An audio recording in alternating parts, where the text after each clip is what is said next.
Hi, my name's Alan.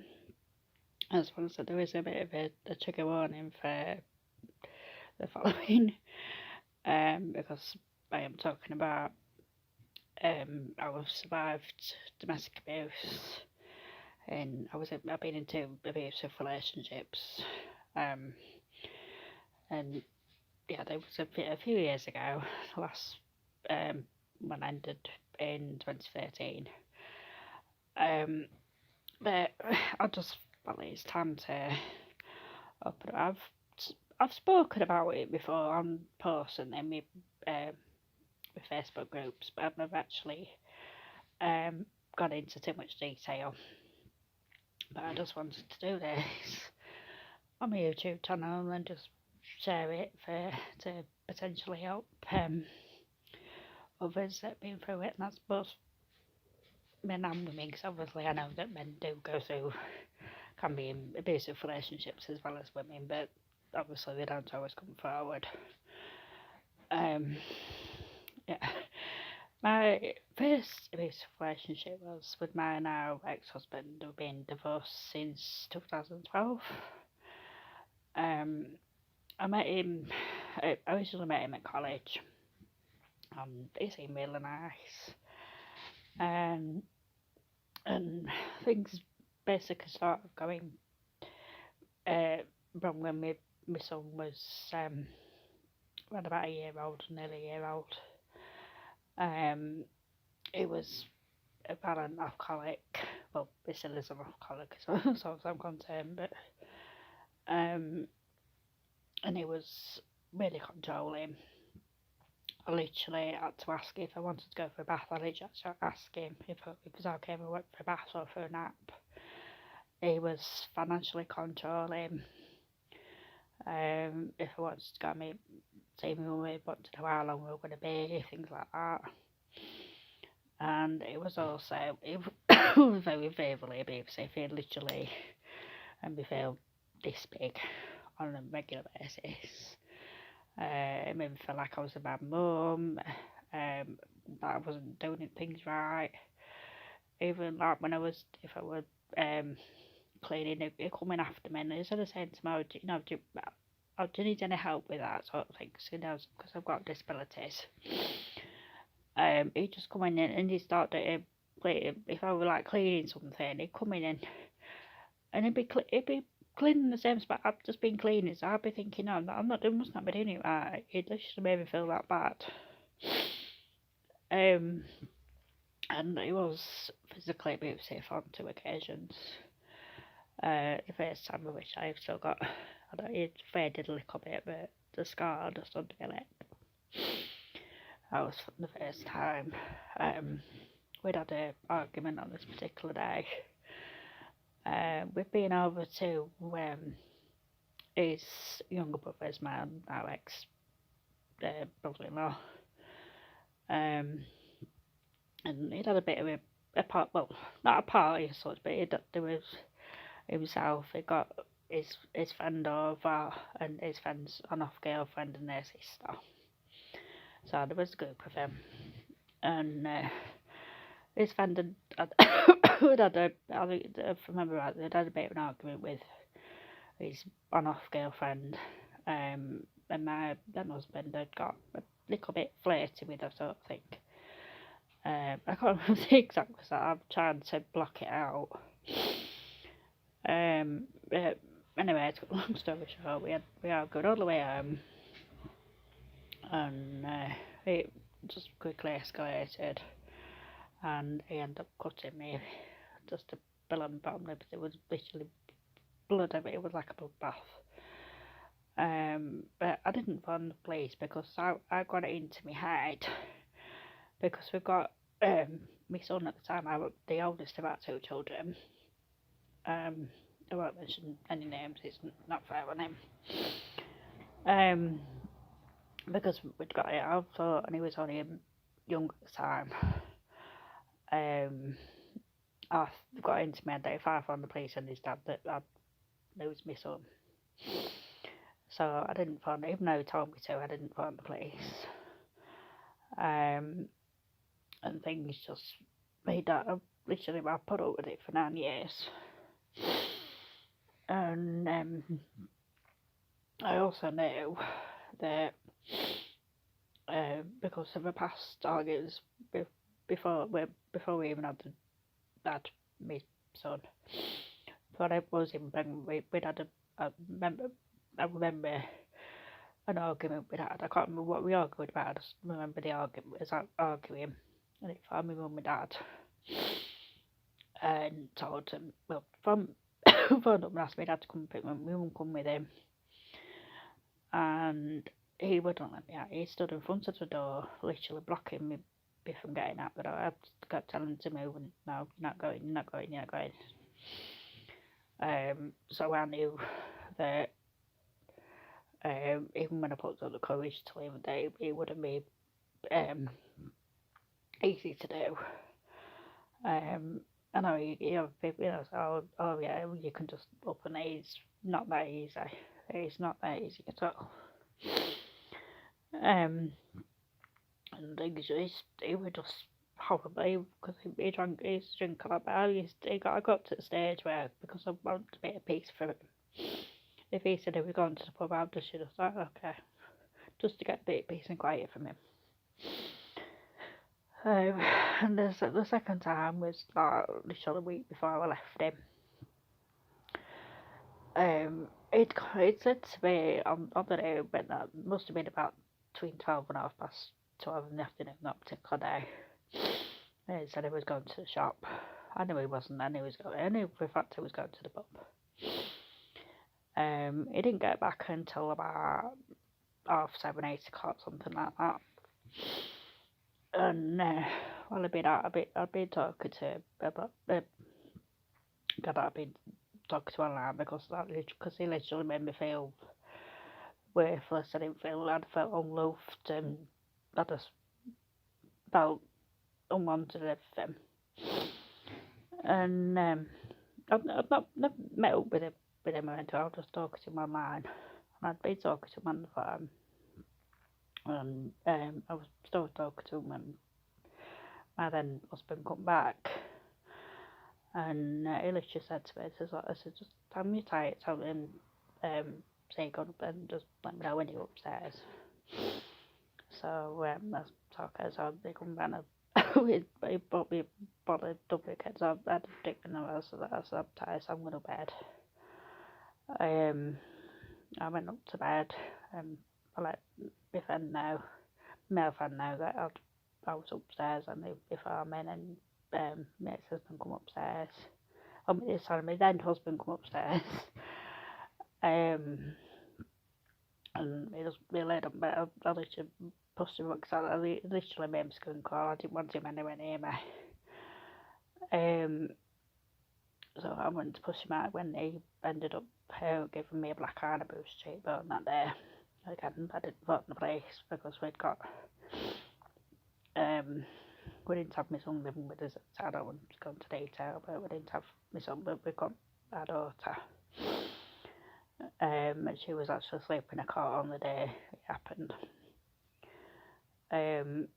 So again, I thought, well, I'm going to end up, I don't want to lose my daughter. And he put his friend from the pub out with him, and he ended up left us a note because he'd heard the arguing and that. And literally a week after, because I'd had enough, with help from our advocate, what we had, she gave me a day to bring in literally when I possibly could, I was putting packing little things away. And when I was able to, but I've never been an overly confident person, but he literally took every little bit of confidence I had. And it would just, my bed would just an absolute mess when I left him. And if not, I never needed to. I ended up in hotel, kind of what the sort of service pay for hotel. And then they eventually put me in a women's refuge. It was, and I was still talking to the bloke I've been talking to. And he knew what me my ex-husband was like. They had said, if he'd lived close, he would have come over and picked me and my daughter up and taken us away from there. But unfortunately, he lived in Torbay at the time, near Painton somewhere. I ended up to change him because he kept I'd left him a note to let him know I'd left him and that, but he kept trying to fight, and obviously I didn't want to speak to him. But unfortunately, some was living at his aunties and uncles at the time, and he'd gone over there to see him, and he was taking it out on me suddenly. She told me he didn't love him anymore with everything. It was just horrible. And it just, I wish it took me a while. I gradually built my confidence back up, and I got into a new relationship, which was my second abusive relationship. But first year, it was pretty good. He was really nice. He made me feel special, everything like that. And then his true colours showed up. When he got anger issues, he was overprotective, and I mean overprotective. Literally wanted to wrap me in cotton wool. And he was also mentally and verbally abusive. He called me idiot peaches, things like that. And it was like one big joke to him. I kept telling him, and he didn't. I don't think he realised what he was doing to me. And then during one of his arguments, he actually tried to strangle me. And literally, whatever. I literally thought I thought he was going to kill me, because it got me that bad. I literally he should have to pry his hands from me before he had to take him off after. But it was, no, that was back in 2013. I still get flashbacks now because every time I get pain in my neck, and every time I get pain in my neck, it brings back what happened. And I still suffer with the PTSD. I can remember one particular occasion. The bloke I was with at the time,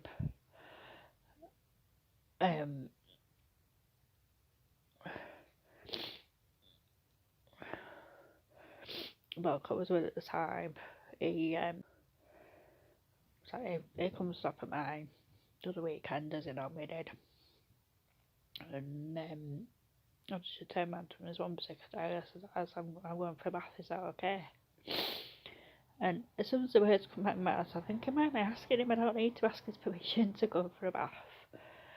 And obviously he knew, because I'd gone through me. He'd asked about my past relationship, and I had to be open and honest. So he knew what I'd gone through. So he understood. But with the pieces, like, for me, because of what happened with this, I couldn't have, for quite a few years, I couldn't have big knives in the house at all. Couldn't use him, anything. I couldn't have them in my drawer or anything, because they brought back too many bad memories. And I can use them now. It doesn't bother me, but I still have I have my good days and my bad days. I still have occasionally things come back to me. Obviously, I've still got my depression. But I'll try and just work through it. But I do find that even though I'm getting emotional, I do find that talking about it does help. And I'm no longer a victim. I'm a survivor. I know where we are. That's one thing I've learned is that I won't tolerate it anymore. When I'm in a excuse me again. I'm in a much better relationship now, and I've been with the bloke I'm with now. I've been with him just over 4 years, and he couldn't be any different. Yeah, I mean, he has a drink every now and again. He's not different. Yeah, he might talk a bit different, but right with me, with my now ex-husband, literally, I felt like I was walking on eggshells. I used to dread him coming back from the football, dread him having a drink, because I knew what it was going to be like, and I didn't like it. It was just absolutely horrible. And even for a while, up to a few years ago, if somebody paid me a compliment, I would be thinking that they were like after something. I don't mean that after sex, just because my now ex, if he would pay me a compliment, if you like, he wants me to go to the shops to get his kind. I mean, he used to do it on purpose because he knew that me going to the shop after like 7, 8 o'clock at night was difficult for me because the gangs of lads like me, I'm not saying none of them ever bothered with me as such. But he just put me on edge. So he used to do it on purpose. Instead of sending me in the daytime, he sent me at night. He did it on purpose. So he to men, so I look sexy or things like that, and I know then they literally told me, I'll be go to the shop for me, get me cans of beer or things like that. So because of that, if something like that, I wouldn't be able to accept it. I can now, but I wouldn't be able to accept it until a few years ago. And it'd be things like with Monday, I literally had to ask if I needed even daft things like, toiletries, stuff like the bare essentials. I'd have to ask him for money to be able to get them. It was like being a child again. But my ex-husband calls 95% of my depression. My anxiety is a part and parcel of my depression. My PTSD stems from my now ex-husband, maybe with the second one, or the bloke I met while I was with my now ex-husband. I got my confidence back, and he took my confidence again, and I managed to get. He didn't. We both did that. But if I put that, even just a little bit of makeup on, and I never wore like a lot. It was just like sometimes I put a little bit of foundation on, eyeshadow, mascara, maybe a little bit of lipstick, just make myself feel better. And he'd automatically think that I would like type myself up for somebody. And it would just same with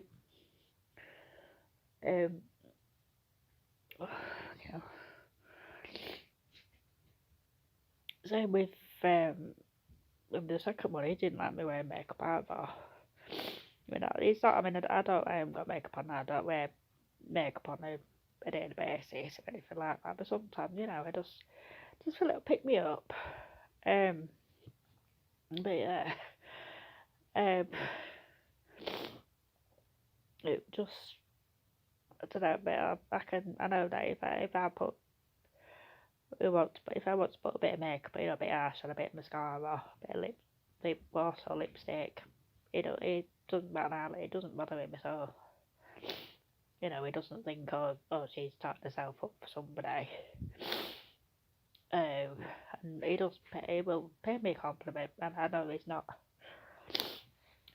paying a compliment because he wants to pay me a compliment. He's not paying me a compliment because he wants me to get something. Yeah, he does sometimes ask me to get things from the shop now and again, but it's when I'm going on to the shop for something, so you get me a chocolate bar or something like that.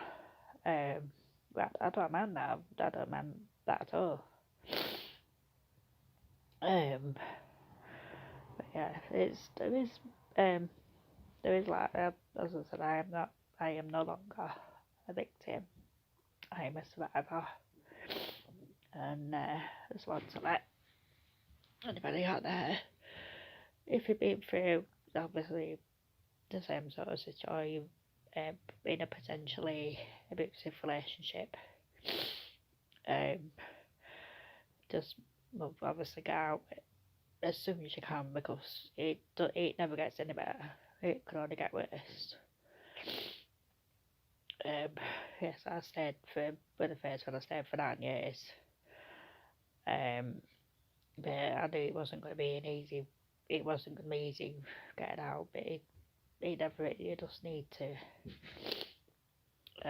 just look for little things. Like if you're going to see vendors, that's how long you're going to be. Like that. That is controlling behaviour. That is them controlling you. And yeah, if we were meant to be controlled, we wouldn't be the remote control. It's not.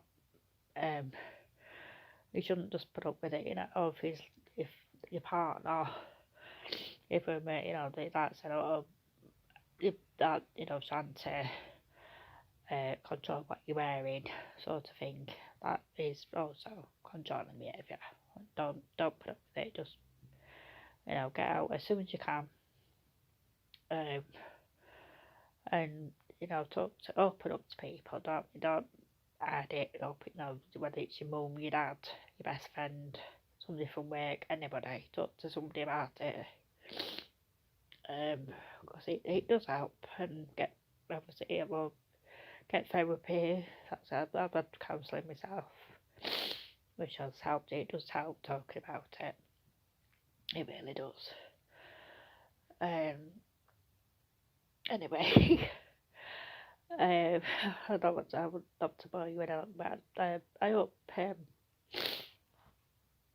that this video has helped you, and just stay strong. Don't tolerate any kind of controlling behaviour, anything like that. We are not meant to be controlled. As I said, if we were meant to be controlled, we would come with remote control, but we don't. So, yeah, I hope this helps you.